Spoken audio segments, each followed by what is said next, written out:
Let's take like 2 seconds here and, F in the chat for all the Eagles fans who thought everything was going smoothly, leading 17-0 in the third quarter, and Washington coming back to win it. Bruh. Again, I'm still shocked by that.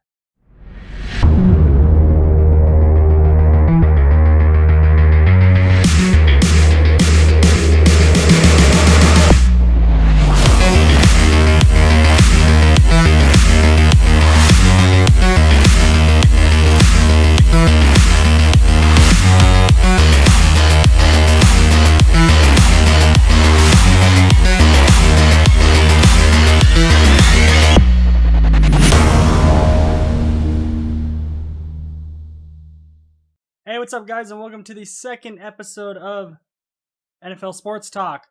Last week, I made my picks on the winners and losers of the NFL's first week of football, and kind of just based my choice loosely off how, last year ended, along with, what I was reading on, with news and updates and trades, injuries, that kind of thing.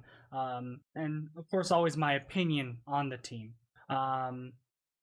I also went ahead and made some bold predictions. Some I got right, some I got wrong. And I also made an early prediction of who I thought would head to this year's Super Bowl. The link to that video will be down in the description below. But let's get right into this thing. I want to go ahead and look back at my winners and losers of last week. Kind of see how I did with week one again. There was no preseason, and I kind of had a feeling there was going to be some upsets and some craziness. And we did, in fact, see that in week one. Can we go ahead and get my week one predictions put on here real quick? Sweet. I went 9-7 last week. Not great. Not what I expected. I kind of expected to get a couple more wins. But hey, I guess that's what I get for going against the Jaguars. Every time I seem to go against Minshew, he ends up having a great game. And Trubisky showed up. I don't know for how long, but I guess we're going to see. And I'm pretty sure nobody saw Washington make that comeback the way they did. I told you guys look out for Arizona in that San Francisco game. Washington coming back to win it. Again, I'm still shocked by that, if I'm being honest. So with week one over, we get to see the power rankings. I've taken a look at them myself, and I've gone to my own conclusions that I call the T-grade tiers. And I will basically just kind of pull up the top 10 power teams in the NFL right now. Should be kind of obvious, although I do have a couple in there that some people may not agree with me. Starting off with number 10, I got the Steelers. They looked good against the lower tier Giants. Big Ben looked good. Defense looked scary. I'm going to watch these guys in the coming weeks, but I think they could really rise up the ranks. Number 9, the 49ers. Yes, they lost against the Arizona Cardinals last week, but that doesn't mean they're a bad team. They do have a lot of injuries, and while maybe that was why the Cardinals won, not that the Cardinals are super strong, hey, they're still contenders for me this year. Number 8, the Rams.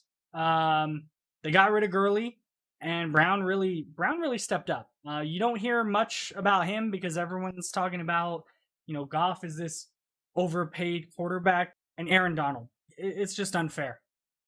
Number 7, I'm giving it to the Cardinals. They made some moves this offseason. They got DeAndre Hopkins, who had 14 catches last week. And Devon Kennard went to my high school. He's there. Watch out for these guys. Number 6, I give Bills Mafia. Bills Mafia played great. Bills Mafia had great defense. And Bills Mafia looks like they're being coached well. Josh Allen looked like he was feeling better. We'll have to see. Number 5, I'm giving it to the Packers, no doubt. If you thought that, hey, Packers drafted a quarterback in the first round, this is the end of the Aaron Rodgers era, I think you're wrong. The guy had a crazy game, and the Vikings could not keep up with him, and that defense played really well. Now, that doesn't mean Vikings are big contenders this year, but man, Green Bay did some work. Number 4, the Seahawks. Russell Wilson played probably one of the best games I've seen him play in a long time. Not that he doesn't play well, but that was probably his best game that I've personally ever watched. The other thing is they picked up Jamal Adams, and I think that couldn't be any better for their defense than it already is. So it's going to be a good year for them. Number 3, got to give it to the Saints. They played against the newly reformed Buccaneers with this huge lineup of new talent and old talent, however you want to call it. And they played great, as they always do. Number 2, some of you guys are going to tell me I'm wrong. I'm giving it to the Ravens. Should they be number 1? Maybe. But they played against a Browns team that clearly was not ready for their season opener. And while the Ravens are out for blood after being knocked out by the Titans last year in the playoffs, they played well, but they're still not my number 1.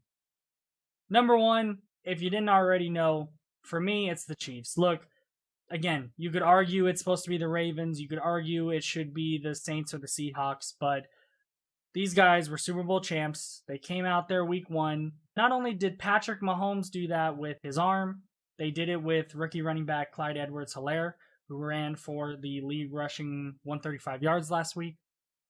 So now they can hit you with passing. They can hit you with running. They can hit you with some defense. They can hit you with fast scoring. It's an all-around great team, and they're number 1. With that, that's my top 10 T-grade tiered power teams to start after week 1. Week 2 should be even better. Maybe we see a couple teams move and shift, but that's where I feel confident right now. Coming into week 2 of the NFL and looking at this week's schedule, a lot of these games look like on paper that it should be pretty cut and dry who the winner is, who the loser is. But we could definitely see some upsets. Saw that with Washington last week. So going into this week, I looked at the teams, and this is what I came up with, okay? So let's start the week with Thursday Night Football, Bengals and Browns. Both teams lost last week. They're both looking for their first win. Browns looked horrible, while the Bengals just couldn't get that touchdown pass to win the game. And when it came down to it, the kicker hurts himself as he tries to tie the game and ends up losing it for him. So, I mean, that's going to hurt. But the big thing for me in this game is you got Joe Burrow, who he's this young guy with a good-looking wide receiver squad going up against what should be a good Browns team, which Baker Mayfield has not shown that. And I think that he's really been the weak spot on the team. For me, this is kind of do or die for Baker Mayfield. Either he's got to come out here and actually do something, prove why he was number 1 draft pick. So with that, I got the Browns taking this one, probably like a 24-21 game, something like that. It'll be a close one. It'll be a good game to watch. It's no Super Bowl preview, but it'll be a good one for Thursday night. Okay, moving on. In my opinion, this is probably a game of maybes. And what I mean by that is that I don't think this is like a huge game to watch this week unless you're a fan of the team. It's a game where, maybe Trubisky comes out and plays the same way he did against Detroit last week. Maybe he comes in and he's the typical Trubisky we all know.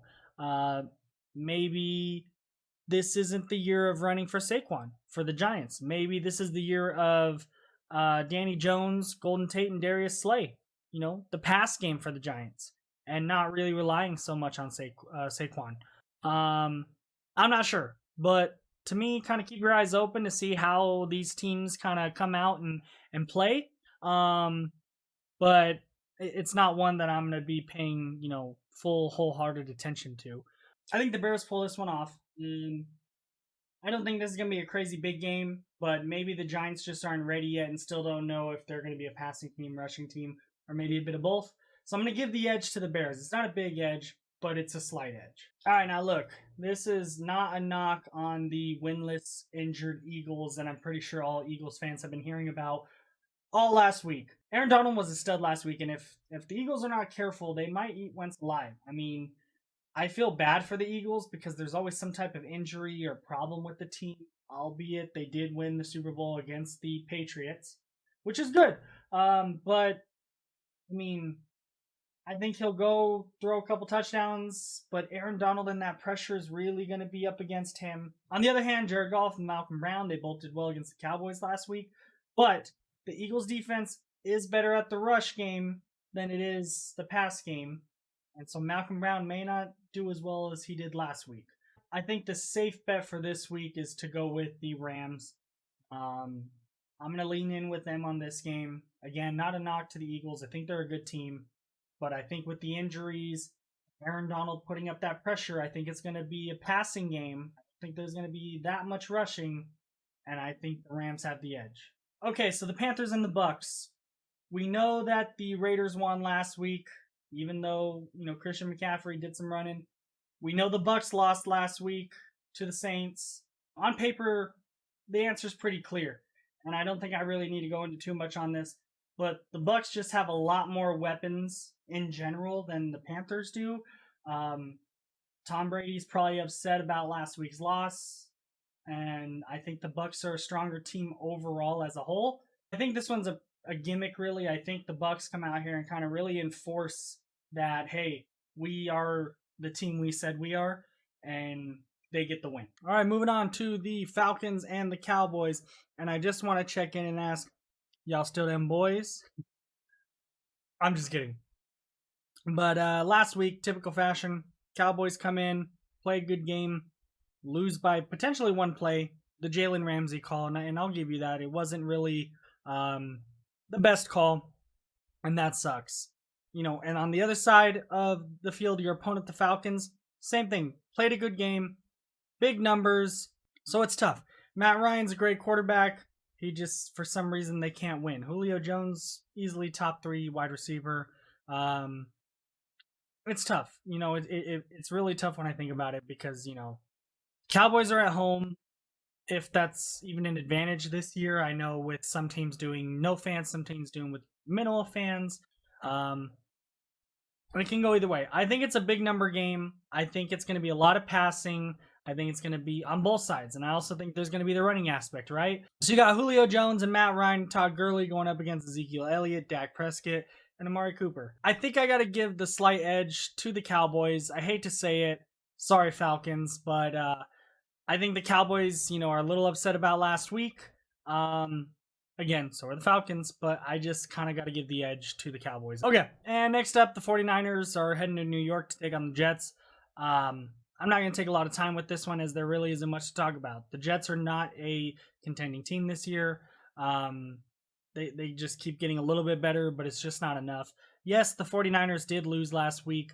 It was against a good Arizona Cardinal team, which I'm telling you, watch out for these guys. The Niners got some injuries, but they still play great football, and they're going to play great football. I'm going to see them putting up big numbers against the Jets. Again, there isn't really much to say. Niners are going to come in here, pat the stats, get in, get out, and then everyone's going to say, yep, they're still the team that we thought they were, right? Okay, so now we're heading into the Broncos taking on the Pittsburgh Steelers. We come to yet another game where we're going to be seeing probably some padded stats. It sucks. Von Miller is out for the rest of the year for the Broncos. That is a big loss. F's in the chats for Von Miller. It sucks. But looking at Pittsburgh last week against a not too sure what they're doing Giants, that defense came out hot. A lot of blitzing, a lot of hits, and that was against Danny Jones. Drew Lock's going to be in the same predicament this week, and he doesn't have a whole bunch of big, targets to quick release and get it to, right? So I think the Steelers D is going to come out. I think they're going to hit Drew Lock hard. I think they're going to hit the Broncos hard. The Broncos just aren't a big contender this year, but it's not a hard choice, right? This one's not a hard choice. The Steelers have a really fast-paced defense that look really good. Big Ben looks like Big Ben. Juju Smith-Schuster looked really well. And I think the Steelers are going to play at home very well. It's not going to be a nail biter or anything by that. Now, this is the game that I believe people should be watching this week, and that is the Jaguars heading on to take on the Tennessee Titans. This should be a good one. I went against Gardner Minshew and the Jaguars last week. Probably shouldn't have done that. Minshew Mania, man, that guy. He had a great game last week. He's going up against Titans, who should put up a pretty good challenge again. We could see a passing game here, okay? Jaguars allowed almost 400 yards of passing last week against Phillip Rivers. So that could be a good thing for Tannehill. He could be looking at that going, okay, we're going to do the same thing that Phillip Rivers did against them last week. I really like the Jaguars this year. I think they could be, a team that gets better. Do I think they're a top 10 team right now? No. Do I think Titans are a top 10 team right now? Yes. But maybe the Jaguars come in and they upset them. And I think that's what's going to happen. I think the Jaguars are going to are going to go into Tennessee, and I think they pull off the upset. I mean, call me crazy, but I like the Jags. I like Minshew Mania. And what are you going to do when Minshew Mania runs wild? So moving on, if last week was any indicator as to what the Packers are bringing in to this Detroit Green Bay game, it should really sadly just be a blowout. I'm not really putting too many eggs in my baskets for the Lions. They kind of shook me last week. I really thought that they were going to have a better game against the Bears, and they didn't.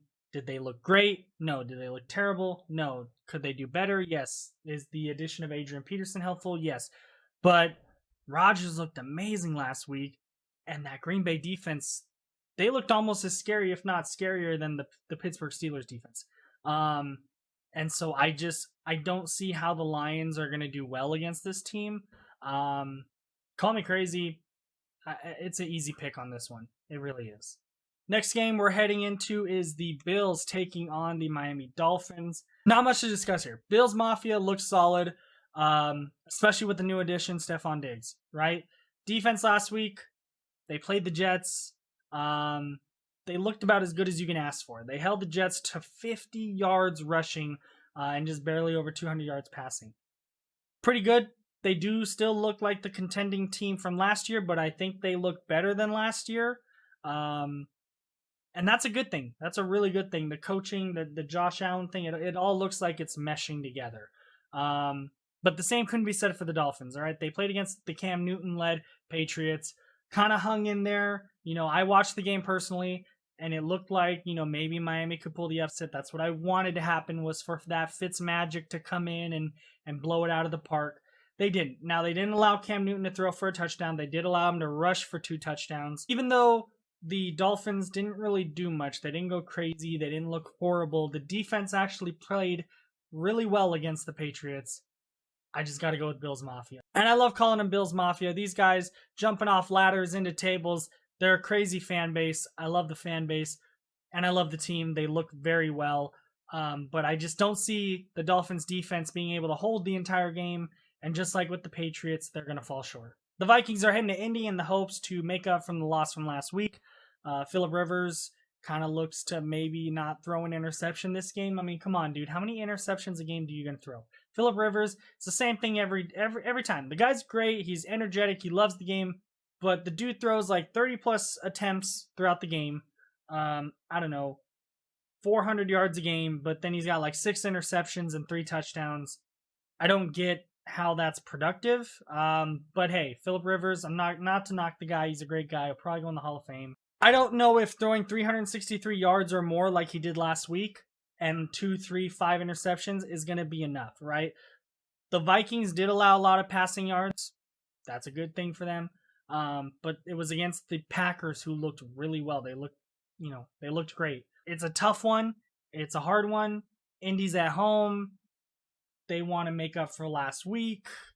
Kirk Cousins, kind of a battle of the air game, but I'm going to give it to the Colts. I think they kind of inch it. Close game, 27-21, something like that. Close, but I think Indy takes it home. They walk away. Okay, so this game. This game is either going to be like the game of the week, or it's just going to be a total blowout, okay? You got the Washington football team taking on the Arizona Cardinals, right? Both coming off what most people would say is an upset, right? You know, Washington comes back from 17-0 to win it. Arizona beats out San Francisco last play of the game. Look, don't sleep on the Cardinals. They're a really good team. But now I'm kind of wondering, what's the deal with Washington? Could they be good, or was it just kind of a fluke last week?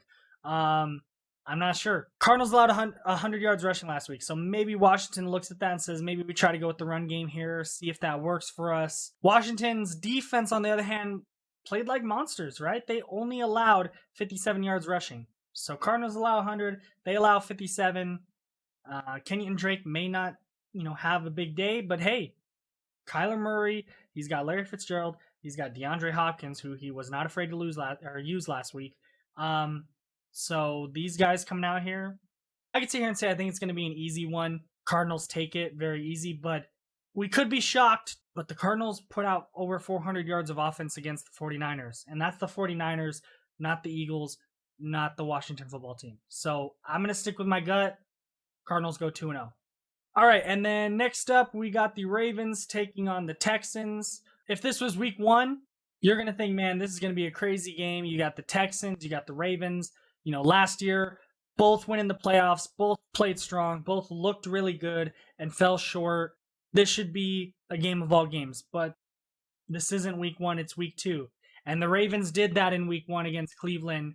The Texans, not so much. To me, the Texans looked not horrible, but, they looked dusty, they looked rusty, whatever you want to call it. With the gain of David Johnson, that did add a lot to their run game, but the loss of DeAndre Hopkins, I think, hurts more than the gain of David Johnson.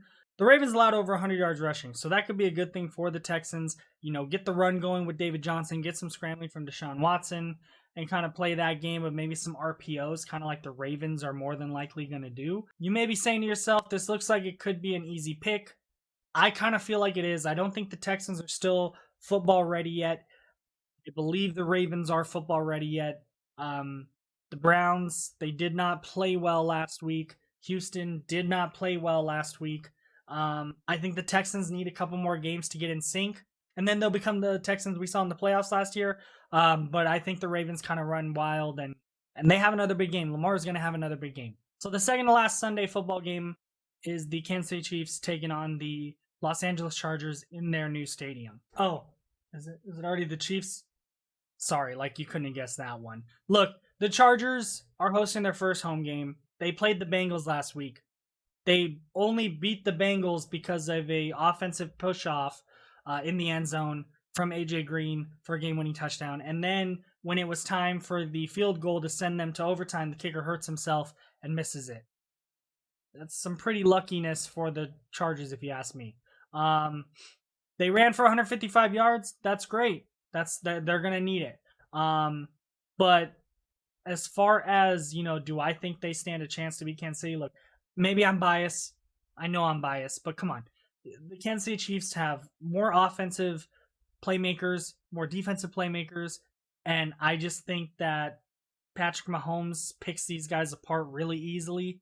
And with Clyde Edwards-Helaire running like he did last week into this week, I mean, it's no contest. Kansas City's going to come in, blow out, just like some of these other games from earlier. Kansas City wins. That's all you got to say about that.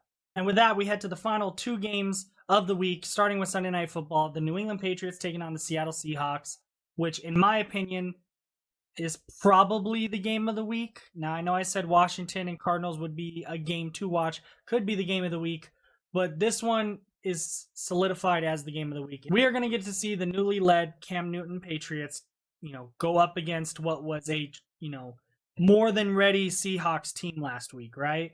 But I'm not sold, right? Is Cam Newton the 16-0 quarterback from a few years back? Probably not. But the New England are now a rush first team than a pass first team. And that definitely showed with over 200 yards altogether of rushing. Again, most of it by Cam Newton himself. But it was against Miami, and where I thought I should have seen a blowout, although I did want Miami to, pull the upset, they didn't. And I don't know if that's because they didn't want to, or if it's because the Dolphins defense just did that well. But Matt Ryan came in last week, put up some big numbers against Seattle. But I think Seattle's going to come in, they're going to watch the tape from last week and kind of nitpick and make their defense better. They had the new additions that were probably still getting acclimated to it. Russell Wilson, again, had one of the best passing games, best games I've ever seen Russell Wilson play, with 4 passing touchdowns. And their defense held Todd Gurley to only 56 yards. So again, the rush first Patriots team could run to a brick wall if Seattle's defense can hold them for a 56-yard rushing. But again, they let Matt Ryan throw 4 passing touchdowns. So are we going to see throw Cam Newton Sunday night, or are we still going to try to see rush Cam Newton? I don't know, but I'm giving it to the Seahawks. I think they're the better team than, I think they're the better team out of the two. They're going to force New England to show, what kind of pass game they have. And if they can't, that's it for them, right? So with the last game of Week 2 NFL football, Monday Night Football, the New Orleans Saints will head to Las Vegas to take on the Raiders. Again, another brand new stadium home opener. This one for the Raiders. And the Raiders are going to look to try to continue their groove of winning. They did win last week. Josh Jacobs averaged 4 yards a carry. Derek Carr played a solid game. And that's good beginnings for them, right? But the Saints are coming off beating the newly led Tom Brady and the Bucs. The Bucs aren't bad. The Bucs are good. The Bucs are stacked. But, you know, Breeze didn't have to have a monster game for them to win, right? Their defense played well. They got 2 interceptions on Tom Brady. I could see them doing that and more to Derek Carr, kind of getting him flustered and having some problems there. So that would then leave the Raiders to rely on their rushing game, which the Saints did hold the Bucs to 3.3 yards a carry. Josh Jacobs averaged 4 yards a carry against the Panthers. So we could see a more lenient rushing Raiders than passing Raiders. Michael Thomas is out, as I stated earlier, so that does hurt the Saints, but I don't think that's a factor of, oh, Thomas is out, Saints are going to lose, right? I would just say that all that means is now Kamara is going to be used even more than he already was, right? And the Raiders gave up 100 yards rushing last week, so I think Alvin Kamara is going to be the stud to watch. We could see a Josh Jacobs versus Alvin Kamara matchup, and that may be who we're relying on for this game. I don't know. I don't think it's a close one. I don't think it's a blowout, but I do think the Saints come in and they beat the Raiders, 34-21, something to that effect. Well, that's week 2 of all the games happening this week in the NFL. Some good games to put on TV, but overall, I don't really see a lot of big games to watch. I kind of see more of, the stat padding games where it looks like the better team's going to come out to the worst team and put the hurt on them. But just a quick recap. I am picking the Browns, Bears, Rams, Cowboys, Bucks, Niners, Steelers, Jags, Packers, Bills, Colts, Cardinals, Ravens, Chiefs, Seahawks, and Saints. I'm generally interested in who you have this week. Hit me up in the comment section. Let me know who you got this week. Go ahead and put in the comments down below who you got. Go ahead and also put who your power rankings are. Top 5, top 10.